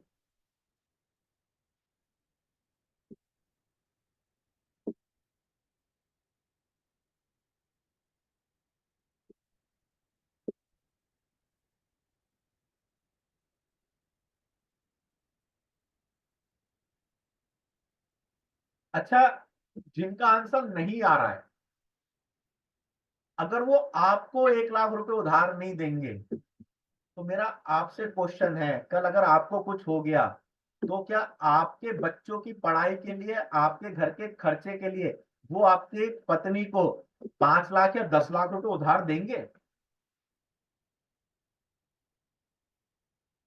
जिनके आंसर नहीं आया उनसे मेरा यह क्वेश्चन है कि अगर आज आप जिंदा हो, अपने रिश्तेदार, दोस्तों के साथ हो, और आपको वो 50,000 1 लाख रुपए उधार नहीं दे पा रहे, तो कल आपकी पत्नी उनके पास अपने घर चलाने के लिए, बच्चों की फीस के लिए पैसे उधार मांगेगी, तो क्या वो देंगे उनको? सर मेरा आपसे क्वेश्चन है कि अपने परिवार को किसके भरोसे छोड़ के जा रहे हो? जिन्होंने नहीं लिखा है उनसे मेरा क्वेश्चन है कि अपने परिवार को किसके भरोसे छोड़ के जा रहे हो? अगर आप अपने परिवार के लिए नहीं करोगे इस प्रोटेक्शन की प्लानिंग, तो कौन करेगा? अब जिनके आंसर यस में आए हैं, तो उनसे क्वेश्चन है कि वो आपको 1 लाख रुपए दे देंगे, क्यों दे देंगे? जिनके भी क्वेश्चन यस में आए थे कि आपको 1 लाख रुपए दे देंगे, क्यों दे देंगे? क्योंकि आज आप जिंदा हो, कमा रहे हो, उनको पता है कि ये मेरे को लौटा देगा। राइट? उनको पता है कि ये मेरा दोस्त है, रिश्तेदार है, कमा रहा है, ये मेरे को लौटा देगा। राइट या रॉन्ग? इस बेस पे वो आपको उधार दे देंगे 50,000 1 लाख रुपए। चैट बॉक्स में बताइए। क्योंकि आज आप कमा रहे हो, लेकिन कल आप अपने परिवार के साथ नहीं है और आपके बच्चे, आपकी वाइफ वही 1 लाख रुपए उधार मांगने जाते हैं, तो क्या वही रिश्तेदार जो आपको देने के लिए रेडी थे आपके परिवार वालों को देंगे? यस या नो एक बार चैट बॉक्स में टाइप कीजिए। तो वही चीज मैं सर आपसे कह रहा हूं कि आज आपके लिए 50,000 1 लाख रुपए का बंदोबस्त करना, इंतजाम करना आसान है, लेकिन कल आपकी वाइफ के लिए वो 50 लाख रुपए 40 लाख रुपए में बदल सकते हैं। तो जो आसान है उसको हम आज कर लेते हैं और इस तरह आपको क्लोजिंग पे लेके जाना है। क्लियर है दोस्तों सभी को? ये भी इस तरह से आप आंसर दोगे, बहुत पावरफुल टेक्निक है और बहुत आपके काम आएगी। जो फैमिली मैन है, बच्चे वाले हैं, बहुत ज्यादा उनको ये रिफ्लेक्ट करेगी कि हाँ, सेविंग, इंश्योरेंस, प्रोटेक्शन का होना बहुत जरूरी है। बाद में आप बता सकते हो कि घर चलाने के लिए, बच्चों की पढ़ाई, शादी, इसके लिए 40 लाख रुपए, जो भी जिस हिसाब से आप बैठे हैं उस तरह आपको बताना है। ठीक है? मेरे पास पैसे नहीं है, उसी का ये कन्वर्जेशन रूप में बताया कि मैं समझ सकता हूँ पैसे नहीं है, तो इसके लिए आपके परिवार को बीमे की सबसे ज्यादा जरूरत है। क्योंकि पैसे की कीमत किसी को तो चुकानी पड़ेगी, या तो आज आप चुका लेंगे छोटा अमाउंट 50,000 1 लाख रुपए का छोटे छोटे किश्तों में, या फिर कल आपका परिवार उस बड़े अमाउंट को चुकाएगा जो 30 40 लाख रुपए बन जाएगा। तो जो इजी है उसको आज हम चालू करते हैं, जिससे परिवार के ऊपर एक 40 50 लाख रुपए का प्रोटेक्शन है। या मुझे बीमे की जरूरत नहीं है, तो उसका भी आप किस तरह आंसर दे सकते हो कि मैं समझ सकता हूँ कि सर आपको बीमे की जरूरत नहीं है, पर मुझे एक बात बताइए कि आपको अपनी कार और साइकिल में से किसी एक का बीमा निकलवाना हो, तो किसका निकालेंगे? आपके पास एक 10,000 रुपए की साइकिल है जो आप चलाते हो अपने आप को फिट रखने के लिए, और एक 10 लाख रुपए की कार है। इनमें से भी आप किसी एक का बीमा निकलवा सकते हो। किसका सबसे पहले निकालोगे, 10,000 रुपए वाली साइकिल का या 10 लाख रुपए वाली कार का? एक साइकिल जो आपने 10,000 रुपए की ली है, आप साइकिलिंग करते हैं,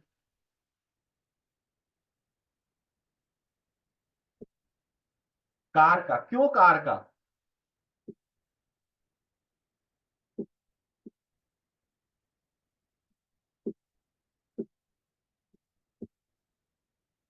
वैल्यू, वही चीज यहाँ पे बोली है, कस्टमर भी कहेगा कार का। क्या मैं जान सकता हूँ क्यों? कि कार की कीमत साइकिल से बहुत ज्यादा है। जो आप सबके आंसर आए हैं वैल्यू में, तो वहीं पे फिर आपको अपना पंच लाइन डालना। मतलब आप मानते हैं कि जो चीज महंगी है और वैल्यूएबल है, उसको सबसे पहले इंश्योर करना जरूरी है। उसी तरह आपने अपनी कार का इंश्योरेंस, घर का, प्रॉपर्टी का, बिजनेस का, सबका इंश्योरेंस किया हुआ है, लेकिन उन सबसे जो सबसे ज्यादा कीमती है, उन सबके पीछे की जो फोर्स है वो आप है, और आपने अपना ही इंश्योरेंस नहीं किया हुआ। तो यहाँ पे वही बात हो रही है कि आपने 10,000 रुपये साइकिल का तो बीमा कर लिया, लेकिन वो 10 लाख की कार खुले में घूम रही है, बिना इंश्योर्ड घूम रही है। और आज मैं उस 10 लाख रुपए की कार को इंश्योर करने आया हूं, मतलब आपको इंश्योर देने आया, आपको जीवन बीमा, आपको प्रोटेक्शन देने आया। इस तरह आपको क्लोजिंग की तरफ लेके जाना। क्लियर है दोस्तों सभी को?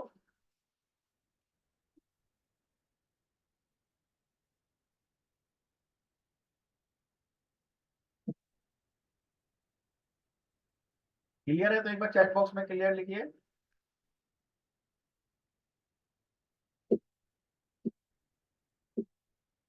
जो चीज वैल्यूएबल होती है, जो चीज कीमती होती है, उसको हमें सबसे पहले सुरक्षा देनी है, प्रोटेक्शन देनी है। इसको दूसरे तरीके से पूछिए कस्टमर से। सपोज कीजिए आज आपके पास दो कार हैं, एक मारुति है 7 लाख रुपए की, एक मर्सिडीज है 50 लाख रुपए की, और आपको कनॉट प्लेस की पार्किंग में लगानी है। पार्किंग में एक ही गाड़ी खड़ी कर सकते हैं, या तो मारुति खड़ी कर लीजिए या मर्सिडीज खड़ी कर लीजिए। कौन सी गाड़ी को पार्क करेंगे?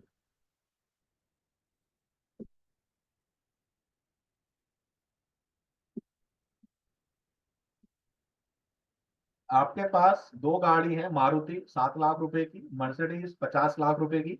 आपको पार्किंग करनी है कनॉट प्लेस में, लेकिन पार्किंग में एक ही स्लॉट खाली है। कहता है कि सर कोई एक गाड़ी आप पार्क कर लीजिए। कौन सी पार्क करोगे? मारुति पार्क करोगे या मर्सिडीज पार्क करोगे? क्यों मर्सिडीज पार्क करेंगे?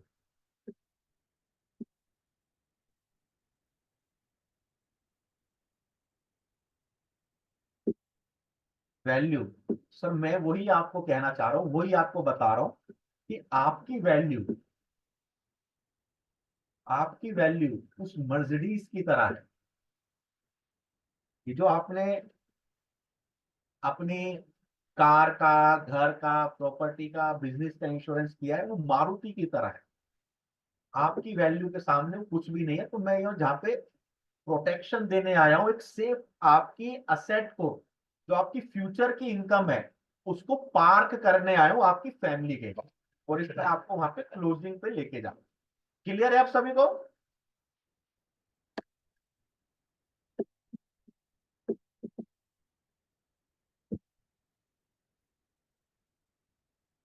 दोस्तों लगभग 1 घंटे से ज्यादा हमें हो गया है। अभी तक का सेशन सबको कैसा लगा एक बार चैट बॉक्स में बताइए। ऑब्जेक्शन हैंडलिंग का जो सेशन हमने लिया है, कैसा लगा आप सभी को? एक बार चैट बॉक्स में बताइए।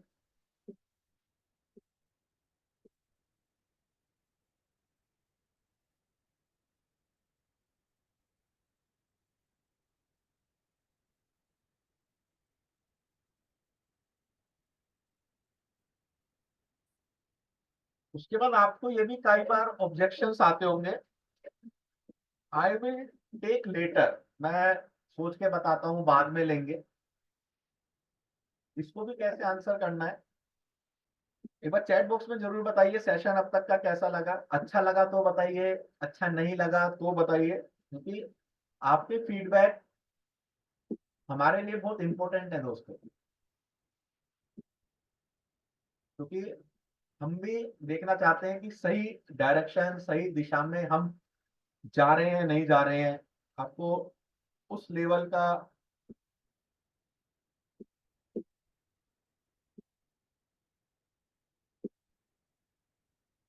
शुरू में हमने एक बेस देखा है, और बाद में उसको कैसे बेस में निकाल के हमें आंसर देने, हमने वो देखा है। कुछ नई पीपीटी के माध्यम से हमने देखा कि कैसे कन्वर्जेशन मॉडल में हम भी ऑब्जेक्शंस को बता सकते हैं, कैसे उसको कॉन्कर कर सकते हैं। तो आई विल टॉक लेटर, ये क्यों आता है पहले इसको समझने की कोशिश कीजिए। 4 रीजन की वजह से ये कस्टमर आपको ऑब्जेक्शन देगा। कि मैं सोच के बताता हूं, अगले हफ्ते अगले महीने देखते हैं, मैं डिस्कस कर लेता हूं। 4 रीजन हो सकते हैं इसके पीछे। सबसे पहले ट्रस्ट इशू, कि आपके और कस्टमर के बीच में ट्रस्ट इस्टेब्लिश नहीं हुआ, या आपकी कंपनी के साथ कस्टमर का ट्रस्ट इस्टेब्लिश नहीं हुआ।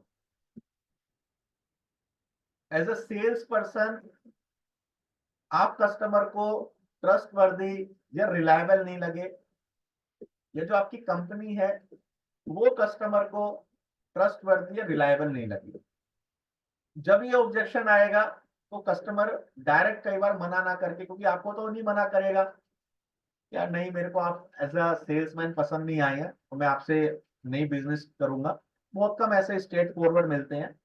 वो हमेशा फिर आपको दूसरे तरीके से बताएंगे कि मैं इसके बारे में सोच के बताता हूँ। अच्छा, आप सबने कभी ना कभी इंटरव्यू दिए दोस्तों? इंटरव्यू दिए?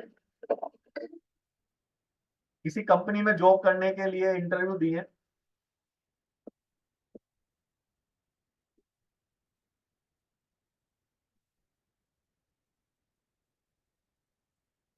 कभी जॉब के लिए अप्लाई किया हो इंटरव्यू के लिए? मैंने अपने इनिशियल ईयर में 29 इंटरव्यूज दिए थे, और 28 first 28 interview as a failure थे, रिजेक्शन था।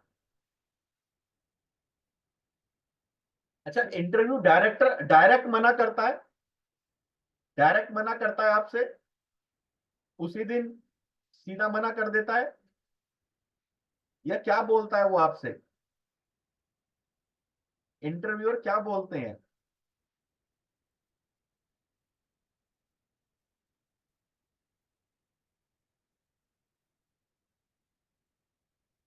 बताएंगे, we will get back to you. आपका रेज्यूमे हमने रख लिया है, हमारे एचआर डिपार्टमेंट से आपके पास फोन आ जाएगा। हमेशा यही लाइन होती है, we will get back to you. ठीक है, तो यहाँ पे क्या है, ट्रस्ट इशू की, उनको लगता है कि ये जो कैंडिडेट है हमारी कंपनी के लिए सूटेबल नहीं है, या इनकी जो प्रोफाइल है हमारी कंपनी के ऑब्जेक्टिव से मैच नहीं करती है, तो कहीं ना कहीं ये ट्रस्ट इशू आता है। तो वही सेम आपके कस्टमर के साथ भी आ सकता है। ठीक है। दूसरा, प्रोडक्ट अंडरस्टैंडिंग इशू, और कि जो प्रोडक्ट आपने अपने कस्टमर को समझाया वो कस्टमर समझ नहीं पाया, उसका एंड रिजल्ट नहीं देख पाया।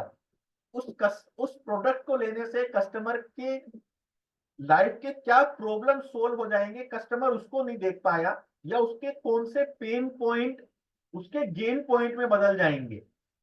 या तो लाइफ के प्रॉब्लम को सोल्व कर दे आपका प्रेजेंटेशन, या कस्टमर के पेन पॉइंट को गेन पॉइंट में बदल दे। अगर आप वो पिक्चर नहीं दिखा पाए तो प्रोडक्ट अंडरस्टैंडिंग इशू आ जाता है। कहीं पे वहां पे चूक हो गई प्रेजेंटेशन में, या कस्टमर की आदत ही है, हैबिट ऑफ डिलेइंग। जैसा बहुत सारे जो लोग हैं उनकी आदत होती है सब काम को लास्ट मोमेंट पे करना। बच्चों की फीस लास्ट मोमेंट पे जमा होगी, बिजली का बिल लास्ट मोमेंट पे जमा होगा, पानी का बिल लास्ट मोमेंट पे जमा होगा, क्रेडिट कार्ड का बिल लास्ट मोमेंट पे जमा होगा। हैबिट ऑफ डिलेइंग पड़ गई है, कि एकदम क्विक डिसीजन नहीं लेते कि करना है या नहीं करना। और फोर्थ हो सकता है बजट इशू। इन 4 रीजन की वजह से आपके पास ये I will take letter, I will confirm you, बाद में लेता हूं, ये इशू आएगा। ये नोट डाउन कर लीजिएगा सर। क्लियर है ये?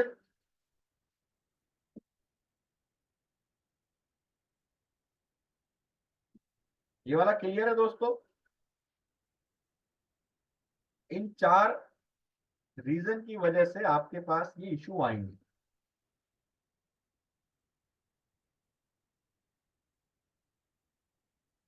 तो हम प्रोकास्टिनेशन भी कहते हैं, ये कई बार ऑब्जेक्शन हैंडलिंग में कस्टमर के एटीट्यूड भी होते हैं। तो इसके लिए आपको क्या तैयारी पहले से ही करनी चाहिए, उसको थोड़ा सा नोट डाउन कर लीजिए। ट्रस्ट इशू अगर आता है तो आप अपनी प्रेजेंटेशन में पहले से ही आपके पास टेस्टिमोनियल्स होने चाहिए।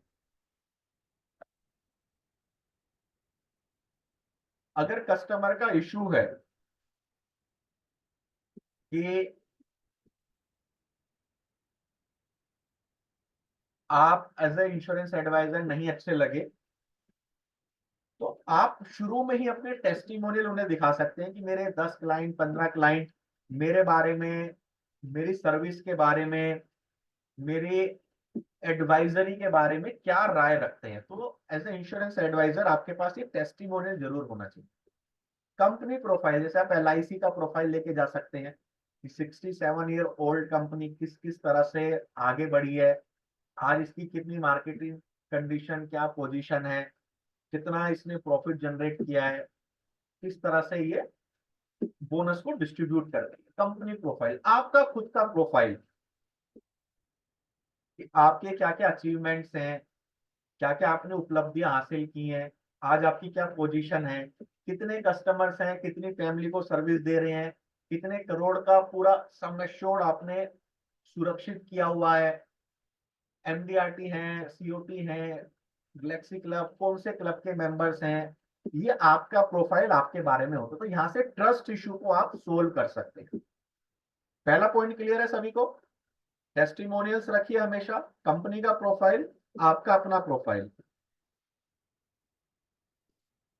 प्रोडक्ट अंडरस्टैंडिंग, समरी क्लोज दीजिए कि सर हो सकता है कि मैं प्रेजेंटेशन जो आपको बताई हो कहीं ना कोई लिंक टूट गया हो, मैं 10 मिनट में इसको रिपीट करता हूँ कि इसमें क्या क्या बेनिफिट आपको मिलने वाले हैं। पूरे बेनिफिट केवल कस्टमर को समरी क्लोज में बताने हैं। ये कस्टमर से पूछ लीजिए कि सर इस प्रोडक्ट का कौन सा बेनिफिट आपको सबसे अच्छा लगा, जो आपको लगता है कि इससे मैं अपने सपनों को पूरा कर सकता हूँ।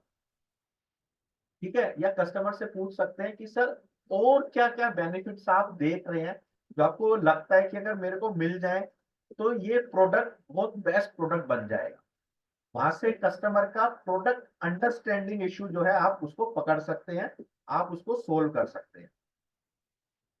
अगर हैबिट ऑफ डिलेइंग है, अर्जेंसी क्रिएट कीजिए, टुडे और नेवर, स्टोरी सुनाइए और उसको लिंक कीजिए कि जल्दी स्टार्ट करने का क्या फायदा होता है, क्या बेनिफिट मिलता है। कॉस्ट ऑफ डिले जो एक कंसेप्ट होता है वो यहाँ पे आप कस्टमर के सामने रख सकते हैं कि अगर आप डिले करते रहते हैं 5-5 साल, तो उसके बदले आपको जो कॉस्ट देनी पड़ती है प्रॉफिट की, उसमें आपको कितना ज्यादा लॉस मिलता है। और बजट इश्यू अगर आया है तो हो सकता है आपने प्रोडक्ट की वैल्यू ढंग से नहीं बताई है। अगर कस्टमर को शुरू में ही प्रोडक्ट वैल्यूएबल लगा, जो उसके पेन पॉइंट्स को सोल्व कर रहा है, उसको गेन की तरफ लेके जा रहा है, तो ऐसा लगता है कि वैल्यू क्रिएट नहीं हुई है।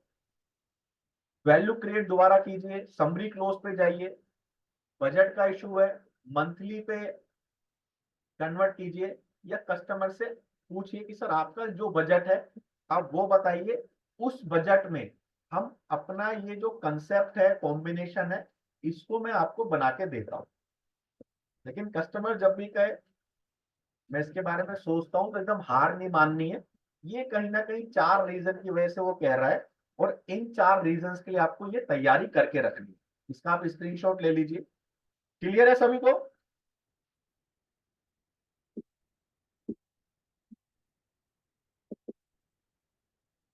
ये वाला भी पॉइंट क्लियर है दोस्तों?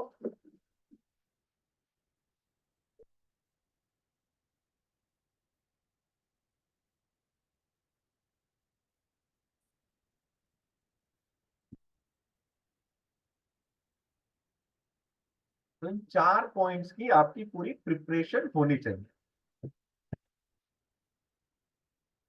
क्योंकि 8/73 एक रूल है दोस्तों इंश्योरेंस का कि पहला रिजेक्शन आपके पास आया, कस्टमर ने कहा पैसा नहीं है, वो से जो 42% एडवाइजर हैं वो पहले रिजेक्शन के आते ही बाहर हो जाते हैं। कस्टमर को ना फॉलो अप करते ना दोबारा से अप्रोच करते।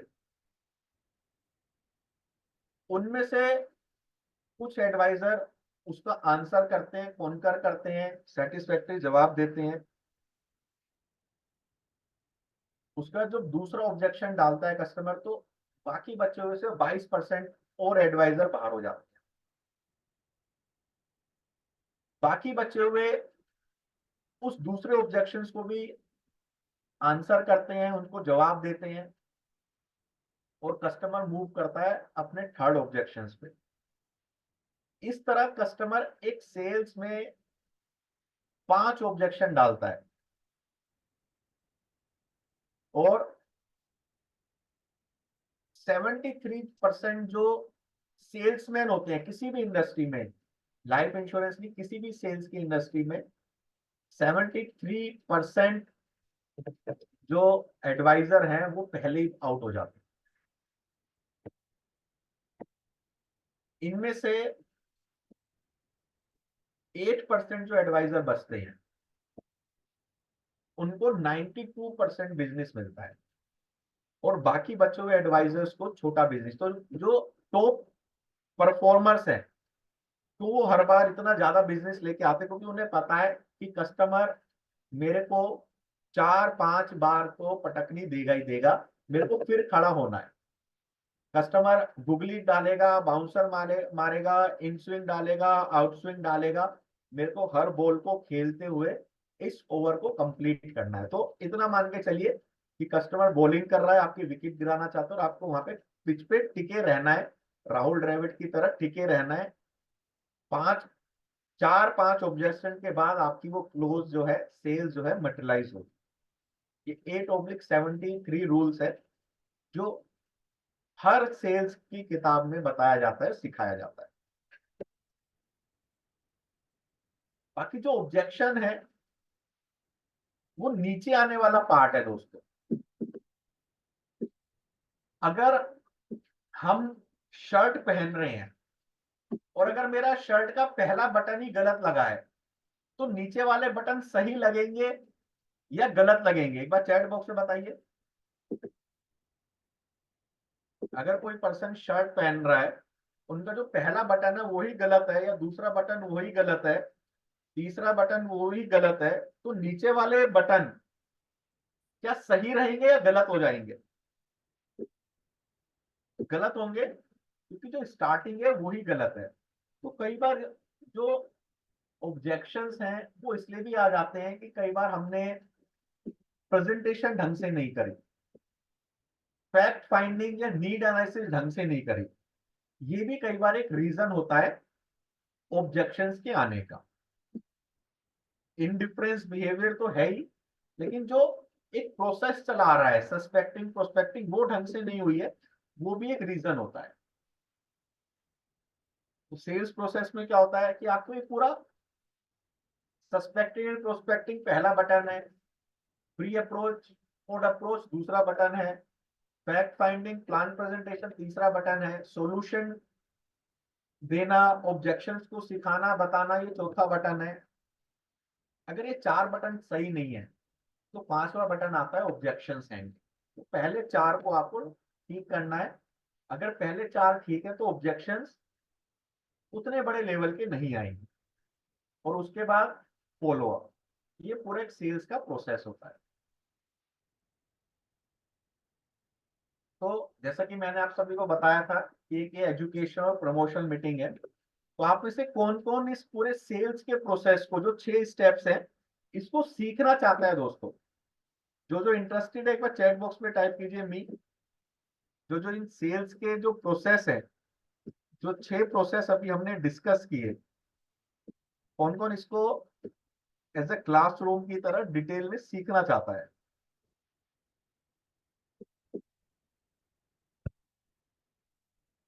क्योंकि जब ऑब्जेक्शन आता है कि आई हैव नो मनी, तो कस्टमर यहाँ पे पूछना चाहता है कि पैसा ना होते हुए भी, पैसे की व्यवस्था ना होते हुए भी, मेरा जो पैसा है ये मेरे अदर कमिटमेंट के लिए है, मुझे मोबाइल लेना है, वाइफ को मोबाइल दिलाना है, बच्चे को घुमाने लेके जाना है, वो जो पैसा रखा हुआ है मेरा, उसको मैं आपके इंश्योरेंस में क्यों डालूं, आपको वो कन्विंस करना पड़ेगा।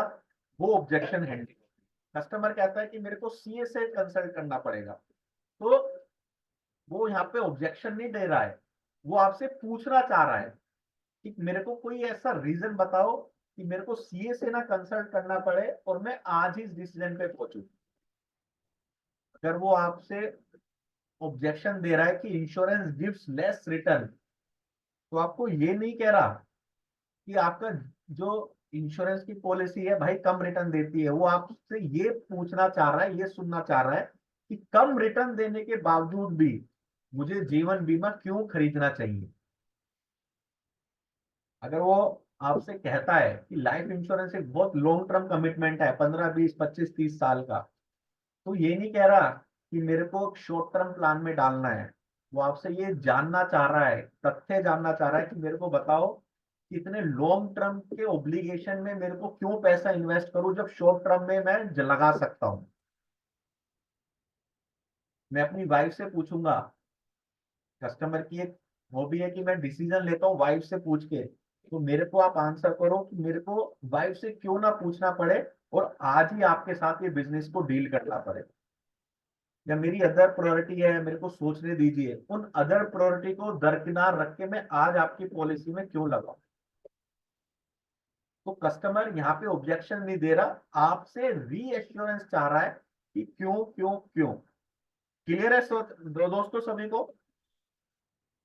और जब आप इनका आंसर दे देंगे तो कस्टमर वहां पे आपके साथ डील को क्लोज कर देगा।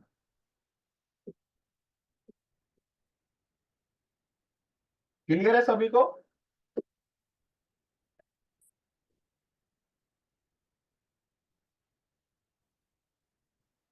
बस बताया।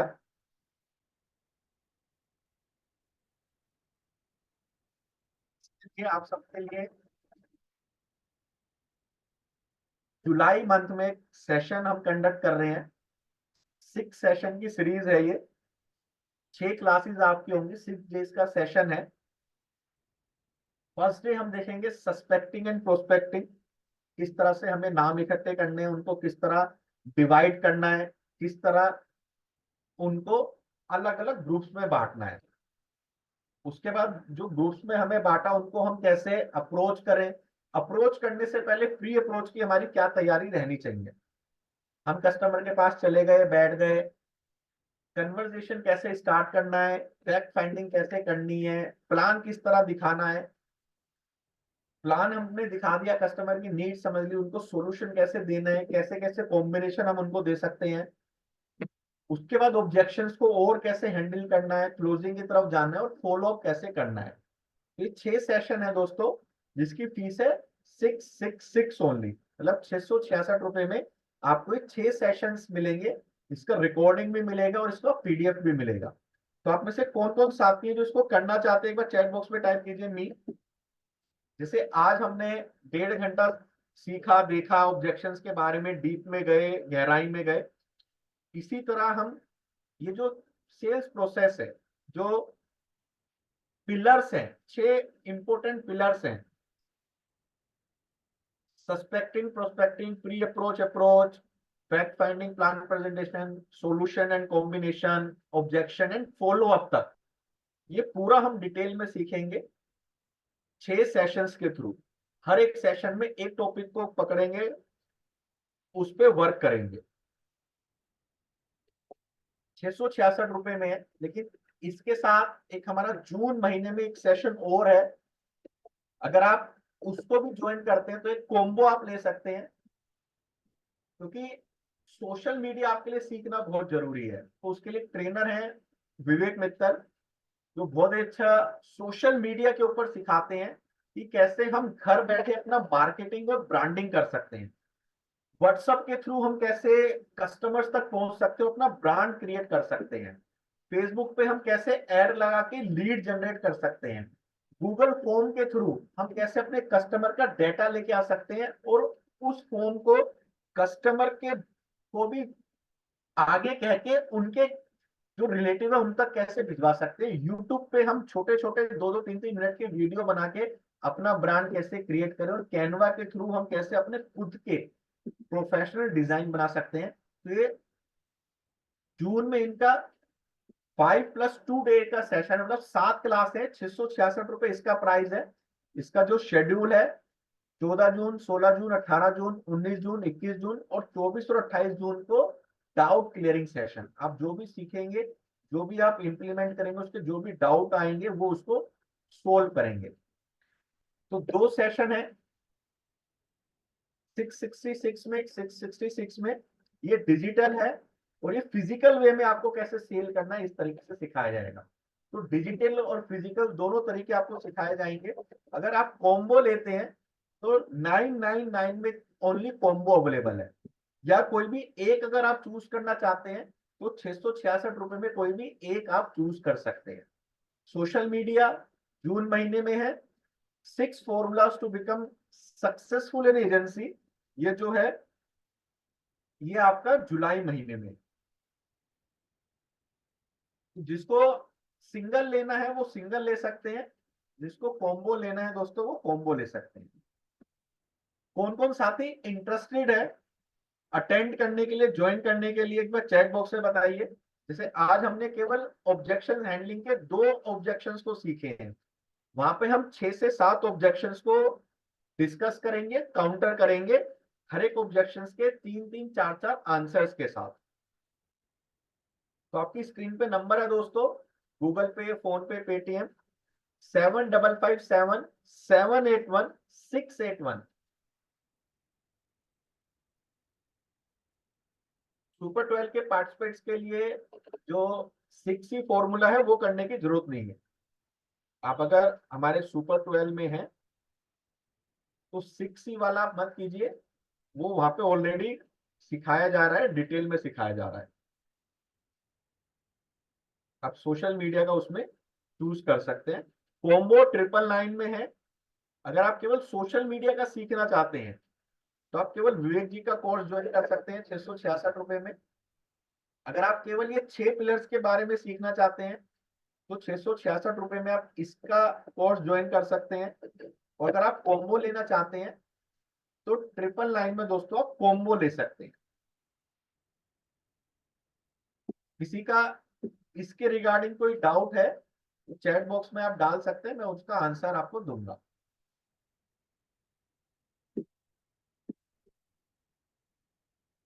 कॉम्बो 999 में है सुभाष जी, उसमें 7 क्लास सोशल मीडिया की है और 6 क्लास फाउंडेशन की है। लाइफ इंश्योरेंस का जो फाउंडेशन है, suspecting and prospecting, pre approach and approach, fact finding and presentation. Social media में जो बेसिक लेवल है, WhatsApp business, Facebook ad, Google form, YouTube, Canva, ये सारी चीजें आपको एक एक क्लास के थ्रू सिखाई जाएगी। 2 घंटे का जो सर का है वो सेशन रहता है। जो 2 आवर्स का है विवेक जी का सेशन रहता है, और लगभग 90 मिनट्स टू 100 मिनट्स का मेरा सेशन रहता है। तो 6 सेशन आपको मेरे मिलेंगे, 7 सेशन आपको विवेक जी के मिलेंगे। कॉम्बो अगर आप लेते हैं तो 999 में आपको टोटल 13 सेशंस मिलेंगे।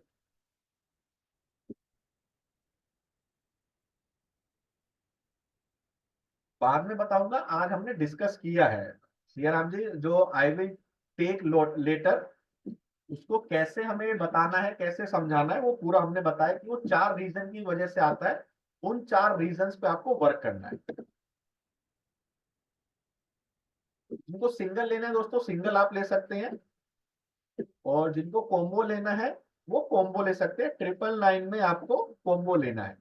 डायमंड वाले मत कीजिए। डायमंड में अगर आप हैं तो आपको तो पूरे 1 साल का विवेक जी कोचिंग दे रहे हैं, डायमंड वालों के लिए ये नहीं करना है।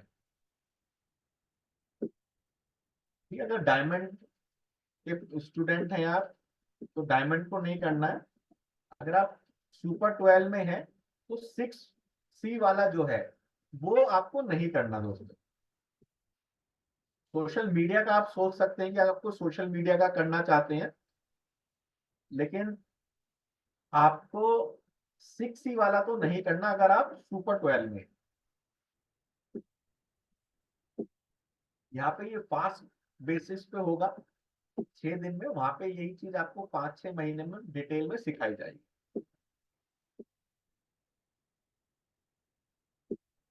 ठीक है, तो ये गूगल पे, फोन पे, यूपीआई नंबर आप नोट कर लीजिए, 7557781681। सुपर 12 ₹3000 का कोर्स है नितिन जी, 1 ईयर का कोर्स है, ₹3000 का वो कोर्स है।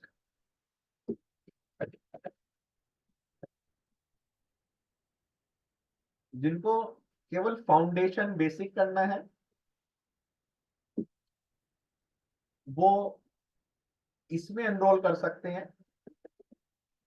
जिनको सोशल मीडिया भी सीखना है, अभी कल ही विवेक जी का एक सेशन हुआ था, उन्होंने रिटायरमेंट पे काफी अच्छा सोशल मीडिया सिखाया था, वो इसको ज्वाइन कर सकते हैं। और जिनको कॉम्बो ऑफर लेना है वो कॉम्बो ऑफर भी दोस्तों ले सकते हैं।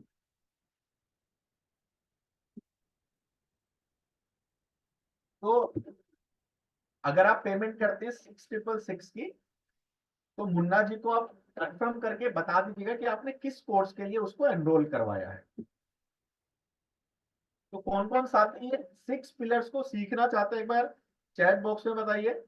कौन कौन साथी इन 6 पिलर्स को सीख के अपनी लाइफ इंश्योरेंस की एजेंसी के पिलर्स को मजबूत करना चाहता है। जैसे आज हमने ऑब्जेक्शन हैंडलिंग को थोड़ा सा सीखा है, उसी तरह हम इसको पूरा डिटेल में सीखेंगे। तो आप गूगल पे, फोन पे पेमेंट करके मुन्ना जी को अपना स्क्रीनशॉट दे दीजिएगा, जिससे कि आपको ग्रुप में हम ऐड कर लेंगे। नंबर मैं आपको एक बार बता देता हूँ, 7557781681।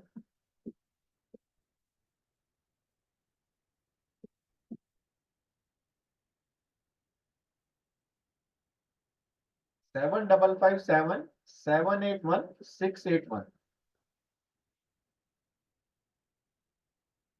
आप पेमेंट कल कर सकते हैं। अगर आपको पेमेंट का कोई इश्यू है, आपको बैंक अकाउंट डिटेल चाहिए, तो इसी नंबर पे आप उनको मैसेज भेज दीजिए कि मेरे को नेफ्ट से करना है, मेरे को बैंक अकाउंट डिटेल दे दीजिए। या अगर आपको किसी को क्रेडिट कार्ड से करना है तो क्रेडिट कार्ड का भी लिंक वो आपको दे देंगे। इसी नंबर पे आप उनको मैसेज भेज दीजिए। इस नंबर को आप अपने मोबाइल में भी सेव कर लीजिए, डिजिटल पब्लिसिटी मुन्ना कुमार जी के नाम से, 7557781681। नंबर है 7557781681।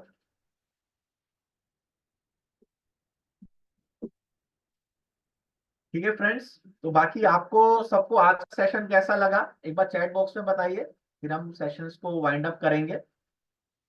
फ्रूटफुल रहा आपके लिए ऑब्जेक्शन हैंडलिंग का सेशन? यस या नो में एक बार आंसर दीजिए, कैसा लगा सेशन? वैल्यू मिली, नहीं मिली?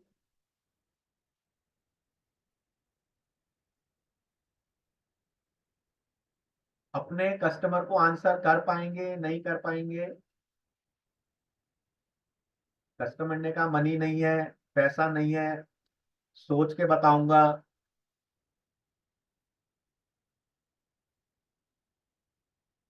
जैसे हमें कई बार अंधेरे कमरे में डर लगता है, लेकिन हमारे हाथ में कोई टॉर्च है, माचिस है या दीपक है, तो हम उस अंधेरे कमरे में प्रवेश कर सकते हैं। उसी तरह जब आपके पास इस तरह के नॉलेज, स्किल, एटीट्यूड होगी, तो आप ऑब्जेक्शंस हैंडलिंग को बहुत अच्छे से सोल्व कर पाएंगे, उनको आंसर कर पाएंगे।